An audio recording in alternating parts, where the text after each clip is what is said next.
그리스의 철학자라고 하는 소크라테스 하면 떠올리는 말이 있습니다. 바로 그것이 무엇입니까? 너 자신을 알라. 사실 이 소크라테스의 말은 굉장한 철학적인 질문을 이야기하고 있습니다. 또 너 자신이 누구인지도 모르면서 다른 것을 아는 것은 불가능하니 우선 너부터 누구인지 아는 게 순서다.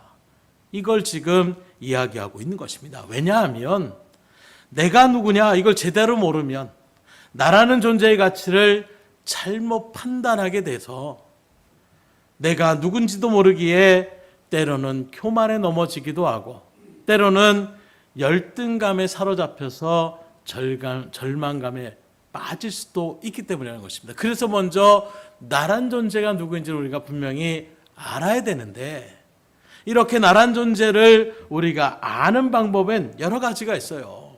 가장 쉽게는 주변 사람들에 통하여 나타나는 평가받는 방법이 있습니다. 또는 내가 가지고 있는 이력이나 경력을 통하여 평가를 그렇게 받는 방법도 있어요. 그러나 이런 방법들은 완전하지 않습니다. 왜냐하면 관점이 다르고 누가 평가하느냐에 따라서 그 모든 것들이 다르게 평가가 될 수가 있기 때문이에요. 그래서 같은 것을 바라보더라도 이런 시각으로 바라보는 사람이 있고 저런 시각으로 바라보는 사람이 있기 때문에 이 모든 어떤 주변에 있는 평가들은 불완전할 수밖에 없는 것입니다. 나란 존재에 대해서 나는 당신을 압니다라고 얘기했을 때에 정말로 나를 가장 잘 알고 있다라고 이야기하기가 쉽지 않다라는 거예요. 그럼 우리는 절대 평가를 받을 수가 없느냐? 감사함은 우리가 믿음의 길을 걸어가는 또 하나님의 부름받은 성도로서 확실하게 나 자신을 알게 되는 평가가 있는데 그게 바로 무엇이냐? 하나님이 주신 영적인 거울이라고 할 수 있는 말씀의 거울을 통하여 우리는 나란 존재가 누구인지를 직시할 수가 있다라는 거예요. 하나님의 진리의 말씀인 성경 우리를 여러 가지로 묘사하고 있는데 우리는 시편 23편을 바라보게 되면 하나님은 목자시고 우리는 양이라고 표현하기도 합니다. 또 요한복음에 바라보게 되면 15장에 예수는 포도나무고 우리는 그 포도나무에 붙어있는 가지라고 표현하고도 하고 있는 거예요. 특별히 오늘 우리가 봉독한 말씀에 바라보게 되면 우리 성도를 뭐라고 표현하고 있느냐? 질그릇이다. 근데 그냥 질그릇이 아니라 보배를 닮은 질그릇이라고 표현하고 있는 것입니다. 왜 그러면 하나님은 우리를 보배를 닮은 질그릇이라고 표현하고 있느냐? 먼저 이 질그릇이라는 표현을 우리가 살펴보면 이 질그릇이라는 표현 속에는 뭐가 달아있느냐? 연약하다라는 것이 내포되어 있는 거예요. 지금 도자기 기술이 많이 발달되어져서 이렇게 던져도 잘 깨지지 않는 그런 도자기들도 있지만 흔히 여기 말하는 질그릇이라는 것은 그렇게 뭔가 여러 가지 칠을 하거나 단단하게 이런 일들을 하는 것이 아니라 말 그대로 흙을 구워 만든 그런 그런 그릇을 갖다가 칠그릇이라고 얘기하고 있는 거예요. 그래서 힘만 조금만 줘도 퍼져가고 부러질 수가 있고 조금만 그렇게 떨어뜨려도 금방 깨지기 쉬운 그릇이 바로 칠그릇이라고 얘기할 수가 있는 것입니다. 마찬가지로 우리 인간은 이런 칠그릇과 같은 깨지기 쉬운 존재라는 것을 이 표현 속에서 담고 있다는 거예요. 그래서 육신도 우리는 굉장히 강하고 나름대로 운동을 하고 관리를 한다라고 하지만 코로나 사태나 이런 일들 속에서 세균에 여차하면 우리는 그 일들 가운데 넘어질 수밖에 없는 연약한 존재임을 새삼 깨달을 수밖에 없는 거예요. 육체만 그런 것이 아닙니다. 정신도 우리는 강하다. 정신 강화 훈련을 하고 나름대로 나는 의지가 강하다고 얘기하지만 그런 의지도 너무나도 쉽게 또 상처를 받거나 또 믿음의 사람들에게 어떤 관계 속에서 깨어짐이 나타나면 한순간에 그것이 무너지는 것을 바라볼 수가 있는 것입니다. 그래서 이렇게 상담학자가 그런 얘기를 하더라고요. 어머니를 이렇게 치매에 걸린 어머니를 이렇게 모시며 이렇게 계속 살고 있는데 어머님이랑 살아계시면 그래도 버틴다라는 거예요. 육신이 좀 힘들어도 좀 마음이 조금 힘들고 지쳐도 어머님을 어쨌든 모셔야 된다라는 사랑하는 어머니를 모셔야 된다는 그런 마음의 의지가 있으니까 그 일들을 잘 이겨나갈 수 있다는 거예요. 그런데 만약에 어머니가 돌아가시게 되면 그동안 누적됐던 그런 모든 감정이나 이런 것들이 한순간에 무너질 수가 있는 것입니다. 그래서 흔히 그런 얘기들을 많이 하더라고요. 금슬이 좋은 부부일수록 한 명이 이렇게 먼저 돌아가시게 되면 남은 분들도 금방 또 몇 날 며칠 있다가 그렇게 같이 돌아가시게 된다라는 이런 이야기가 있습니다. 왜냐하면 서로 그만큼 의지하며 나갔던 그런 마음들이 있는데 그 마음이 깨졌다라고 생각되어지는 순간에 확 넘어가는 거예요. 우리 노사모님도 마찬가지예요. 성교 가가지고 막 하지 말라고 해도 그냥 열심으로 막 합니다. 근데 이제 한국에 딱 돌아와서 물론 날씨의 어떤 기온차도 있겠지만 마음이 이제 툭 하고 내려놓는 순간에 감기라는 병이 또 확 들어와가지고 그렇게 넘어질 수밖에 없는 거예요. 왜요? 의지라는 것이 그런 거예요.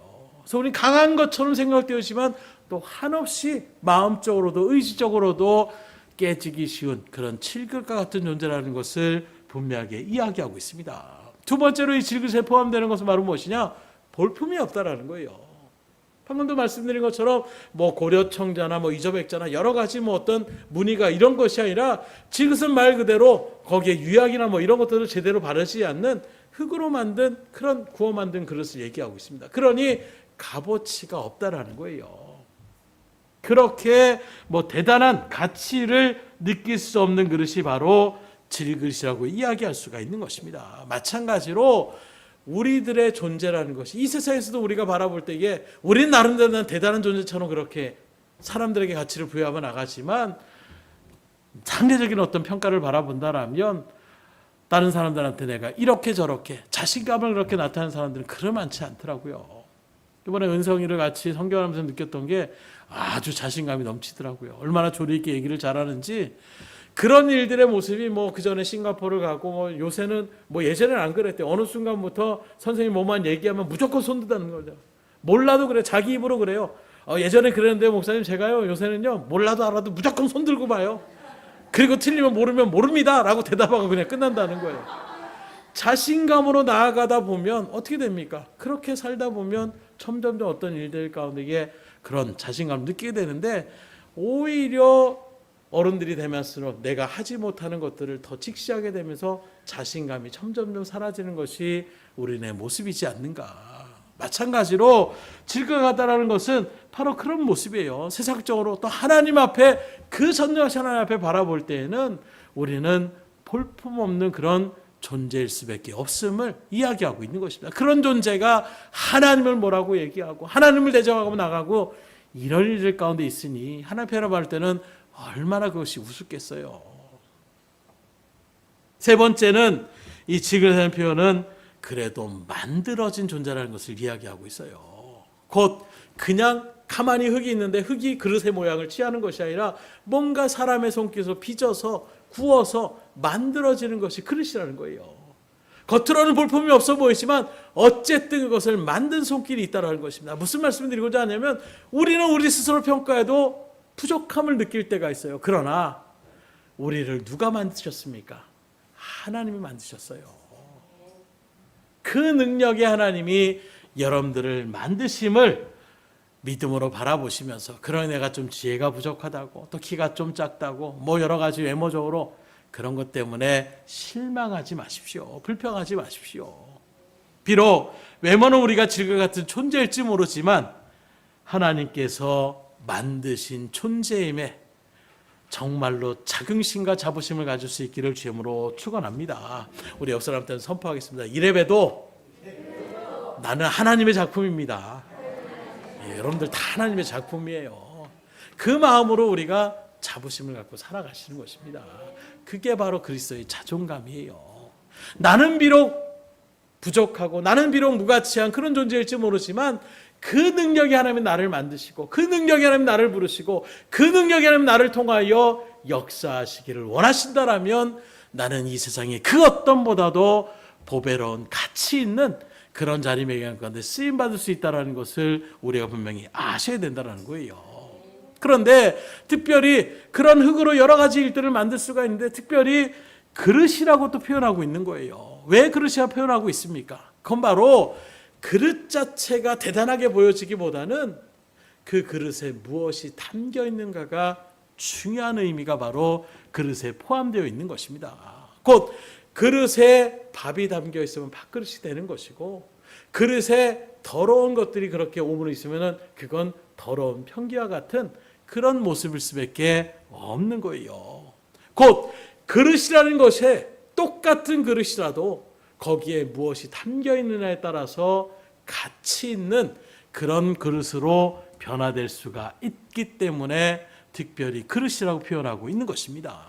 곧 오늘 말씀에 바라보니까 우리는 비록 질그릇에 불과하지만 우리 속에는 세상이 알지 못하는 놀라운 보배가 담겨 있다라고 말씀하고 있는 거예요.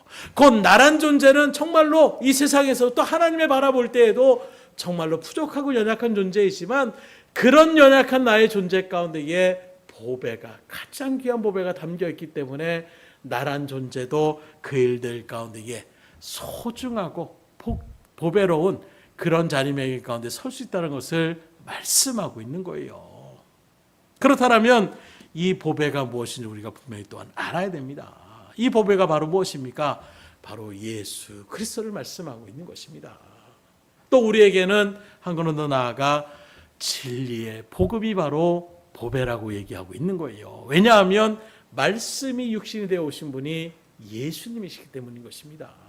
곧 여러분들이 가지고 있는 가장 보배로운 것은 바로 무엇이냐?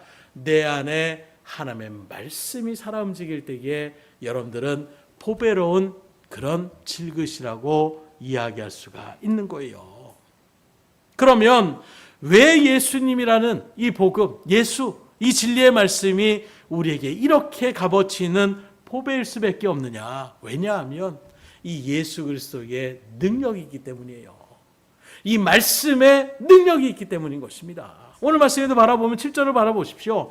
우리가 이 보배를 찔해 가졌으니 이는 심히 큰 능력은 하나님께 있고 우리에게 있지 아니함을 알게 하려 하심이라. 왜 우린 질그릇이고 보배를 따로 얘기하고 있느냐? 바로 우리 가운데 있는 이 보배와 같은 그 능력이 어디서부터 오느냐? 하나님께로부터 온다는 것을 말씀하고 있어요.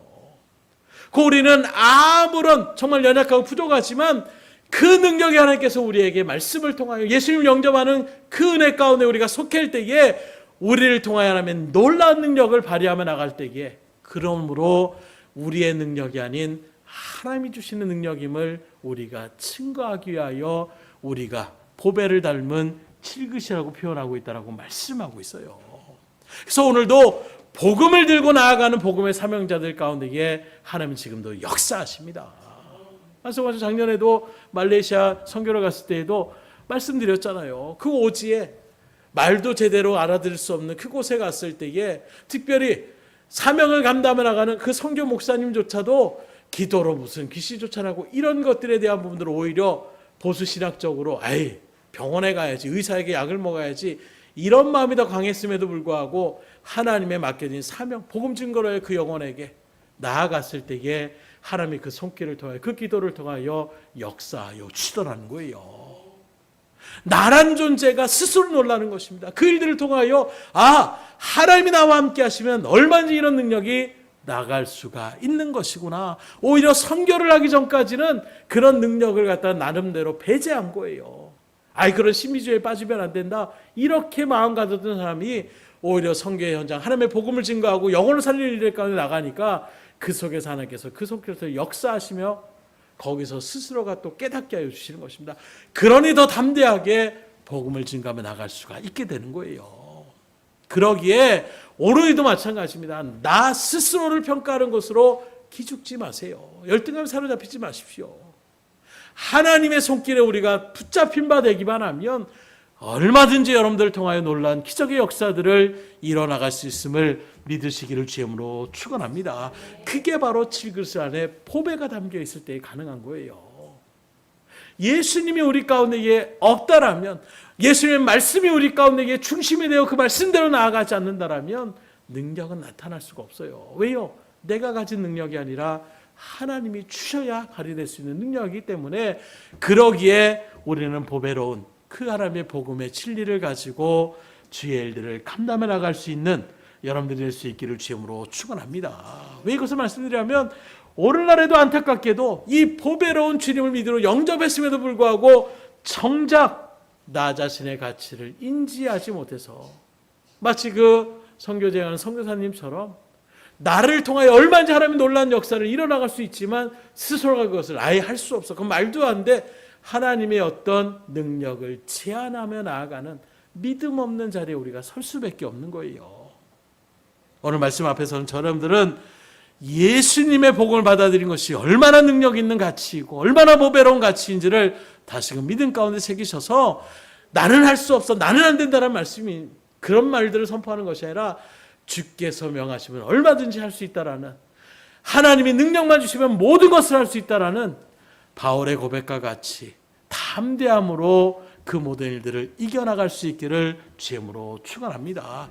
복음의 가치를 온전하게 할 때 우리 하나님의 놀라운 능력을 체험할 수 있는 거예요.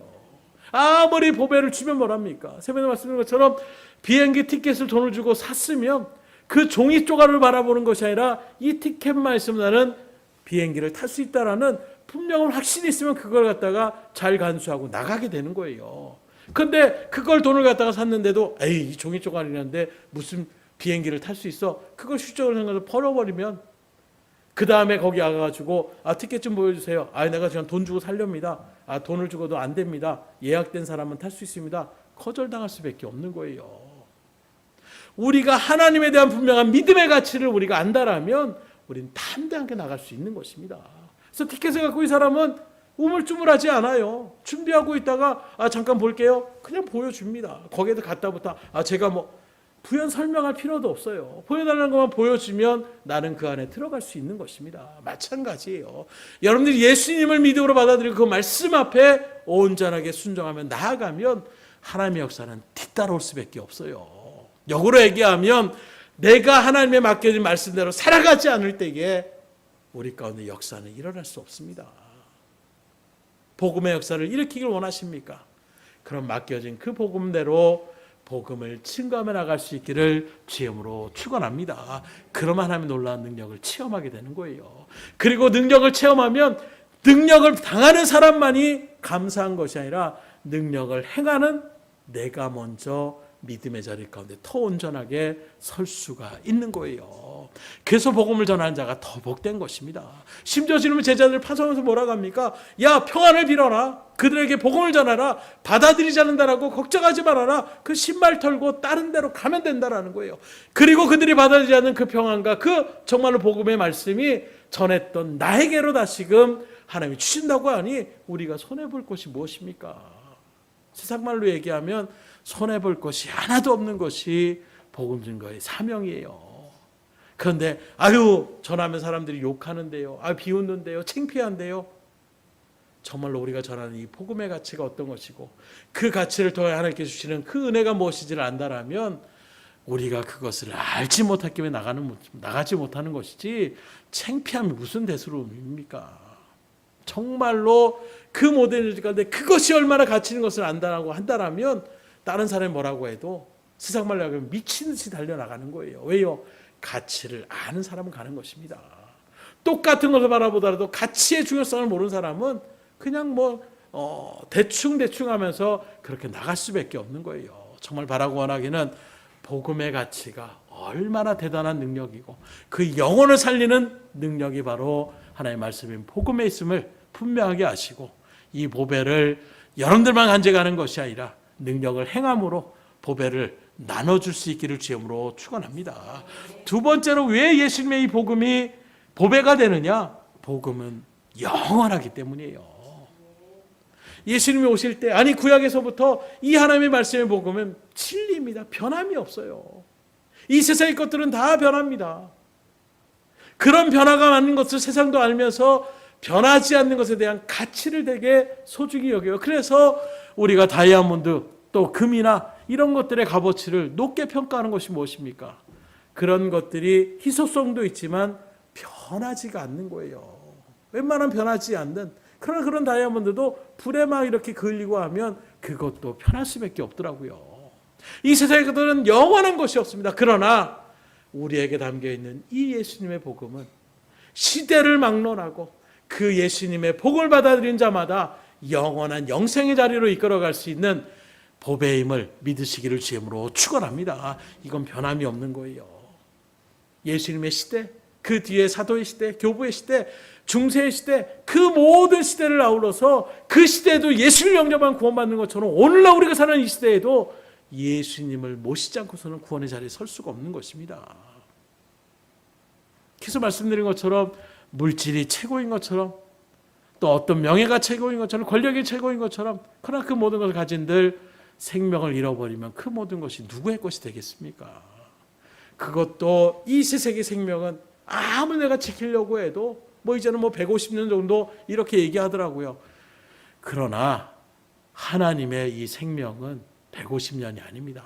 말 그대로 영원한 생명을 우리에게 주시는 것, 이게 바로 예수님의 복음이라고 한다면 이 가치를 여러분들이 정말로 알기 때문에 여러분들은 세상과 버타지 않고 이 자리에서 말씀을 듣고 힘을 얻고 나아가지만 여전히 믿지 않은 세상 사람들은 그게 영원한 생명이 어디 있고 믿지 않고 가치를 인정하지 않으니까 받아들이지 않는 거예요. 그런 무지한 사람들에게 여러분들을 통하여 하나님은 영혼을 살리기를 원하신다라니 여러분들이 그 영혼들을 정말 하나님의 말씀에 순종함으로 복음을 증거하여 영혼을 살리며 나갈 수 있기를 주임으로 축원합니다. 이렇게 복음이 보배로운데 왜 세상은 복음을 받아들이지 않고 복음을 배척하고 기독교를 욕하고 손가락질합니까? 방금도 말씀드린 것처럼 몇 가지의 이유가 있는데 가장 첫 번째는 이 복음의 가치를 모르기 때문이에요. 하나님이 뭐가 대단하냐? 예수님 우리나라 사람도 아닌데 무슨 그 예수를 갖다가 내가 받아들여야 되느냐? 그 가치가 어떤 것인지를 알지 못하니까 영생이라는 개념 자체를 알지 못하니까 사람이 살다가 죽을 수도 있는 것이 죽으면 끝이지 이렇게 생각하는 그들에게는 예수님의 이 영생의 이 보배가 무가치하게 되는 거예요. 그 세상만 해도 뭐라고 합니까? 돼지 목에 진주 목걸이가 무슨 소용이 있습니까? 가치를 아는 사람이 그것을 갖고 있을 때에 사람들이 인정을 받고 그 속에서 그런 어떤 부러움을 살 수 있지. 그 진주가 아무리 귀하다고 한들 돼지는 진주가 값어치는지 몰라요. 그냥 하나의 동그라미 또는 빛이 나는 이 정도로 알고 있는 그 돼지에게 아무리 값진 그 돼지 먹기를 해보십시오. 그거 갖고 있는다라고 해서 돼지가 우아하게 걸음을 걸겠습니까? 뭘 하겠습니까? 그냥 진흙탕에 뒹굴 수밖에 없는 거예요. 마찬가지입니다. 여러분들이 정말로 이런 무지한 가운데에 버림받아 있는 여러분들을 하나님이 값없는 은혜로 믿음을 선물로 주셔서 이 은혜의 가치가 어떤 것이 이 보배가 얼마나 보배로운 가치인지를 깨닫게 해주심으로 오늘도 주님을 붙잡고 나갈 수 있음에 감사할 수 있기를 주님으로 축원합니다. 그래서 참 감사한 것 중에 하나가 믿음의 신앙 가운데 있는 것이 얼마나 축복인지. 똑같이 어떤 어려운 난각 가운데 있어도 그것 때문에 주저할 수밖에 없지만 믿음의 사람들은 하나님의 존재를 찾고 하나님 앞에 나아갈 수 있고 그리고 하나님의 말씀을 통해 위로받고 또 기도하는 가운데 하나님의 응답을 받고 다시금 힘을 낼 수 있는 것, 이것만으로도 얼마나 값어치 있는 것입니까? 그런데 하나님께서 우리에게 영원한 하늘나라의 처소까지 예배해 놓고 계시다고 하니 정말 주님을 위하여 발걸음을 나아갈 수 있기를 주님으로 축원합니다. 그래서 요한복음 15장 18절 19절에 보면 이렇게 증거합니다. 세상이 너희를 미워하면 너희보다 먼저 나를 미워한 줄을 알라. 너희가 세상에 속하였으면 세상이 자기의 것을 사랑할 것이나 너희는 세상에 속한 자가 아니오 도리어 내가 너희를 세상에서 택하였기 때문에 세상이 너희를 미워하느니라. 그래서 하나님을 알지 못하는 존재는 믿음의 성도들을 미워할 수밖에 없는 거예요. 왜요? 이 세상에서도 자기 편이 있잖아요. 어렸을 때도 천군 백군이 있으면 어떻게 됩니까? 천군이 이길 때 환호성을 지르는 것입니다. 우리 편이 이기면 같이 즐거워하는 거예요. 월드컵이나 어떤 올림픽 경기에서도 우리 민족이 갔다가 금메달을 타거나 이렇게 우승컵을 받으면 왜 우리가 덩달아 기뻐하니까? 같은 민족이니까 기뻐하는 거예요. 소속감이 같으니까 즐거워할 수 있는 것입니다. 그러나 그 소속이 다르게 된다라면 적대시할 수밖에 없는 거예요. 곧 우리가 세상에 속한 자가 아니라 이제 예수님을 믿음으로 영접하여 하나님께 속한 자가 되니 사단의 권세 가운데 있는 이 세상이 우리를 미워하는 것은 어찌 보면 지극히 당연한 것임을 우리가 알아야 되는 것입니다. 그래서 우리가 복음을 전한다라고 해서 아이고 나도 예수 믿고 싶었는데 같이 갑시다 이렇게 하기보다는 당신이나 믿으세요 라고 우리에게 어떤 일들 가운데 박대하고 지나가는 이 모든 것들은 오히려 당연하다고 바라볼 수밖에 없는 거예요. 그렇게 당연한 일임에도 왜 우리가 해야 되느냐? 우리의 맡겨진 또한 사명이기 때문에 우리는 해야 되는 것입니다. 아니 세상에도 여러분들이 일을 하고 싶어서 하는 일들도 있겠지만 대부분은 내가 주부기 때문에 또는 내가 회사를 다니기 때문에 하기 싫어도 할 수밖에 없잖아요. 세상의 일도 그렇게 하면서 정작 하나님의 놀라운 은혜를 우리가 누리면서도 하나님의 것은 내가 그거 못합니다. 창피해서 못하겠습니다. 이렇게 거부한다라면 세상 것, 그 변해질 것, 그 가치 없는 것보다 정말로 보배로운 하나님의 가치를 우리는 우리도 모르게 부정하며 나가는 것과 똑같은 거예요. 그러면서 나는 예수님께 충성하는 줄 착각하며 나가는 유대인과 같은 똑같은 우를 범할 수밖에 없는 것입니다. 내 삶 속에서는 정말로 하나님께 우선 가치를 두지 않고 모든 일들을 내 가치 기준으로 그렇게 생각하면서도 내가 예배 참석하고 나름대로 열심히 헌신하고 봉사 이런 일들 가운데서 세상과 전혀 상관없는 세상에서는 세상적인 일들 가운데 살아가면서도 마치 내가 하나님의 편에서 온전하게 나가는 것처럼 착각하며 나가는 그런 말씀이 얼마나 많은지 몰라요. 하나님 우선주의로 살아간다라고 하면서도 모든 삶의 모습을 보면 내 우선주의로 다 살아가고 필요할 때만 하나님 찾으면서 마치 내가 하나님을 늘 붙잡고 살아가느냐 그렇게 또 이야기하는 사람들이 있는 것입니다. 여러분들은 이야기를 하는 것이 아니라 실적으로 그렇게 살아가심을 통하여 하나님의 기쁨이 될 수 있기를 주님으로 축원합니다. 그래서 세상이 우리를 미워하는 것은 어쩌면 당연한 거예요. 두 번째로 왜 세상이 우리를 미워하느냐? 세상은 죄악에 물들었기 때문인 것입니다. 그 죄라는 속성이 세상 경외에 바라보면 빛과 어둠이라고 얘기하고 있어요. 그래서 빛이 오면 어둠은 물러갈 수밖에 없는 것입니다. 그런데 어둠이 물러가기 싫은 거예요. 그러니 어떤 일이 일어나느냐? 빛을 없애버리자. 그래서 예수님은 십자가에 못 박는 것입니다. 숨고 도망가야 될 이런 어두움이 숨고 도망치는 것으로 끝나는 것이 아니라 도리어 세상이 교회를 교묘하게 정죄합니다. 이래서 교회는 문제다. 저래서 교회는 하나님은 안 계시다. 이런저런 일들로 어떤 일들 가운데 교회가 사회에 어떤 덕을 세우거나 어떤 봉사를 하거나 이런 것들은 잘 얘기하지 않아요. 그래서 김민수 선생님이 나서 그런 말씀을 하잖아요. 세상의 어떤 방송이나 이런 것들을 바라보게 되면 정말로 교회가 열심으로 세상에 헌신하고 또 봉사하고 구제하고 이런 사역들은 잘 이야기하지 않습니다. 오히려 교회에 어떤 문제만 나타나면 그걸 막 크게 부풀려가지고 이야기해서 마치 교회가 죄악의 온상이냐. 이번에 코로나 일들 속에서 마찬가지로 마치 교회가 코로나를 전파하는 그런 어떤 단체로 매도당해서 우리가 얼마나 큰 그런 일들 가운데 예배를 제대로 드리지 못하는 이런 안타까움의 자리 가운데 선 적이 있었잖아요. 이렇게 교묘하게 오히려 빛이 가면 어둠이 물러가야 되는데 오히려 그들이 숨거나 도망치는 것이 아니라 빛된 우리들을 어떻게든지 없애버리려고 하는 그 빛을 차단시키려고 하는 이런 일들 가운데 오히려 공격한다는 것을 이야기하고 있는 것입니다.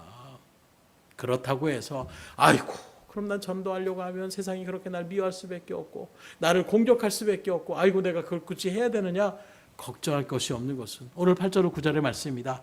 우리가 사방으로 우겨쌈을 당하여도 쌓이지 아니하며 답답한 일을 당하여도 낙심하지 아니하며 박해를 받아도 버림받지 아니하며 거꾸로 들임을 당하여도 망하지 아니하고.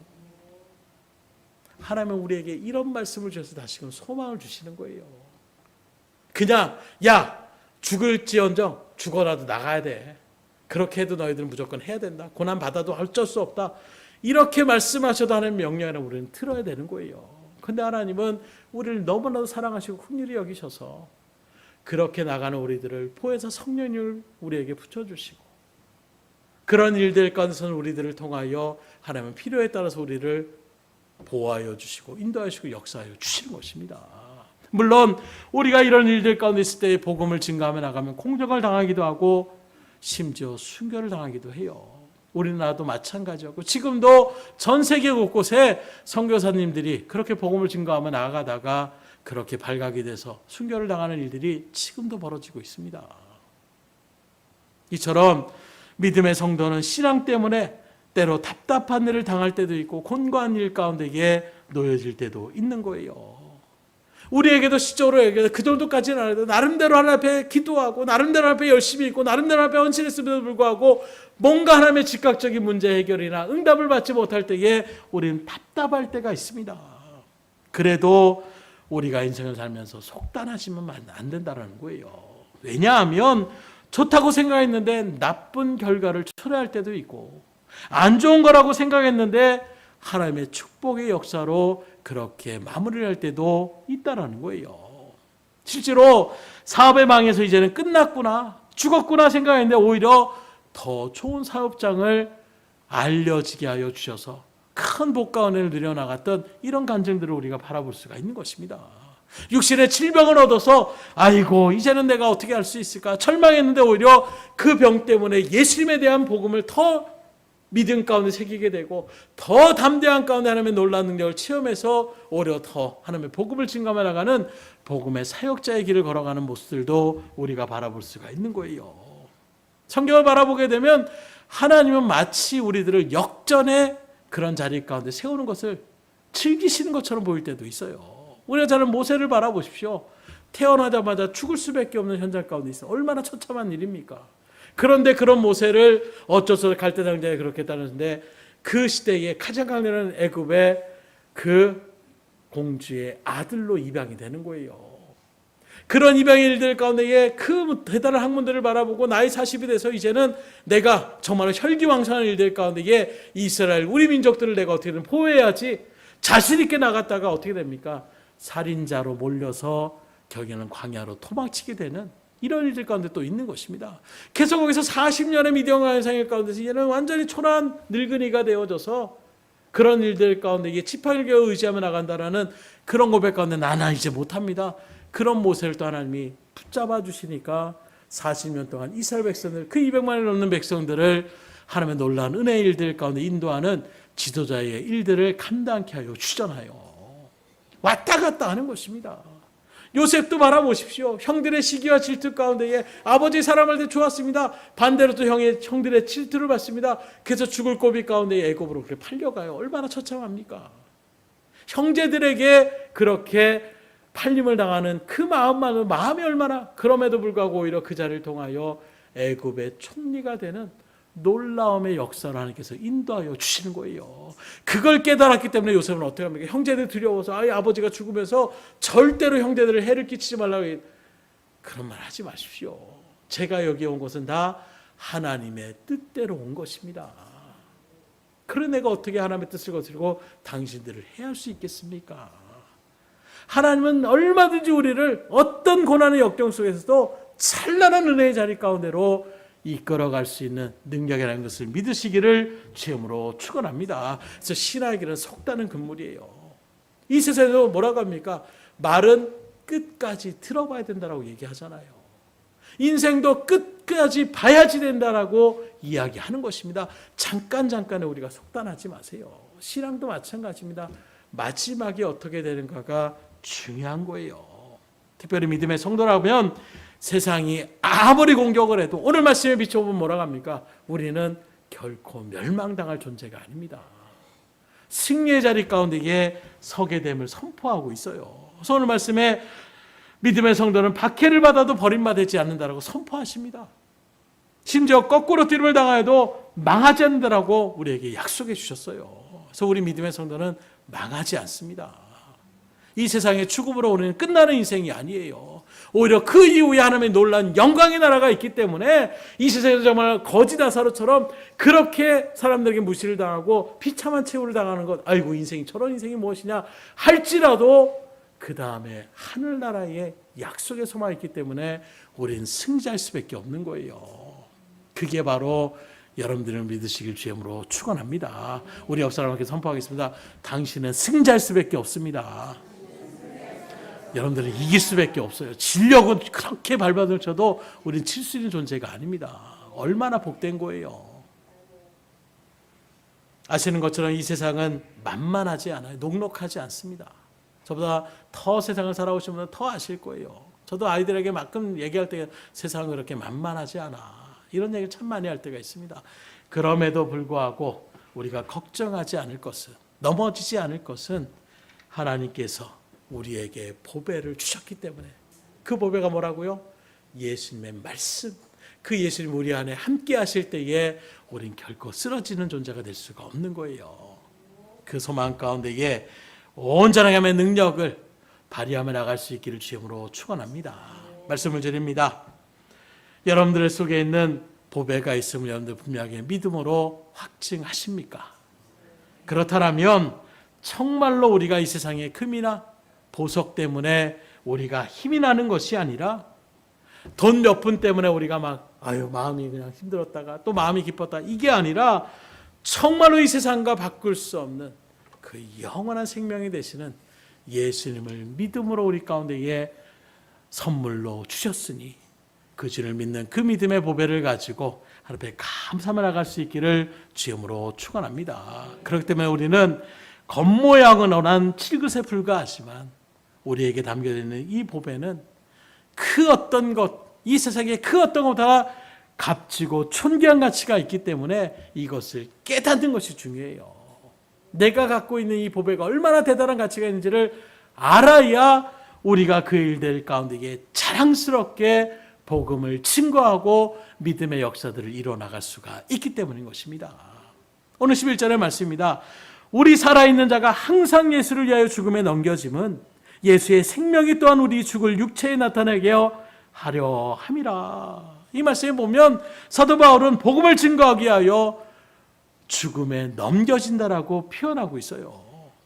그런데 죽음으로 끝나는 것이 아니라 이 죽음을 통하여 예수님의 생명이 우리의 육체에 나타나기 위해서라고 얘기하고 있는 것입니다. 지금도 복음을 전파하는 것이 그렇게 쉽지 않아요. 그러나 오늘 바울의 이 고백이 우리의 고백이 되었으면 합니다. 복음에 우리는 목숨을 걸 수 있어야 돼요. 왜냐하면 바로 이것 때문에 하나님께서 여러분들을 선택해 주신 것이고, 바로 이것 때문에 여러분들에게 보배를 담을 수 있는 칠그릇이 되게 하여 주신 것이고, 바로 이것 때문에 여러분들을 보호하시고 여기까지 인도해 주셨기 때문인 것입니다. 그러기에 이 사명을 온전하게 깨달아서 올 한 해 정말로 믿음의 일들, 또 교회에 우리가 정말로 슬로건을 건 것처럼 한 영혼 한 영혼들을 하나님의 복된 영혼의 생명의 자리 가운데로 인도하기 위하여 기도하시고 준비하시고 능력을 구하시고 이 놀라운 일들을 행하심으로 하나님 앞에 영광 드리며 나갈 수 있기를 주님으로 축복합니다. 기도하겠습니다. 하나님 감사합니다. 주님께서 칠그릇과 같은 우리 연약하고 보잘것없는 그런 우리들을 통하여 하나님의 놀라운 복음의 생명의 은혜를 우리에게 허락하여 주셔서 능력 있는 자들이 되게 하여 주시고, 이 세상에 그 어떤 권세도 굴복하거나 무너지는 자가 아니라 이 세상이 우리를 거꾸로 틀어도 결코 망할 수 없는 존재가 바로 예수 안에 있는 우리들이라는 것을 말씀을 통해 깨닫게 하여 주셨사오니, 이 놀라운 보배에 이 생명의 말씀을 가진 자답게 우리가 이 세상에 나아가 담대하게 복음을 증거하는 삶을 살게 하여 주시고, 복음을 선포케 하여 주시고, 영혼을 살릴 일들 가운데 쓰임받을 수 있도록 붙잡아 주시고 인도하여 주시옵소서. 지혜가 부족한 자에게 있다면 지혜를 허락하여 주시고, 믿음이 부족한 자가 있다면 믿음의 역사를 허락하여 주시고, 놀라운 기적의 은혜를 요구하는 자가 있다면 기적을 통하여 그 영혼의 모든 일들 가운데 놀라운 일들을 행하게 하여 주셔서 하나님의 놀라운 믿음의 역사, 구원의 역사, 생명의 역사를 이뤄나갈 수 있도록 인도하여 주시옵소서. 모든 것을 주님 앞에 의탁드리오며 예수의 손 받들어 기도드렸사옵나이다. 아멘.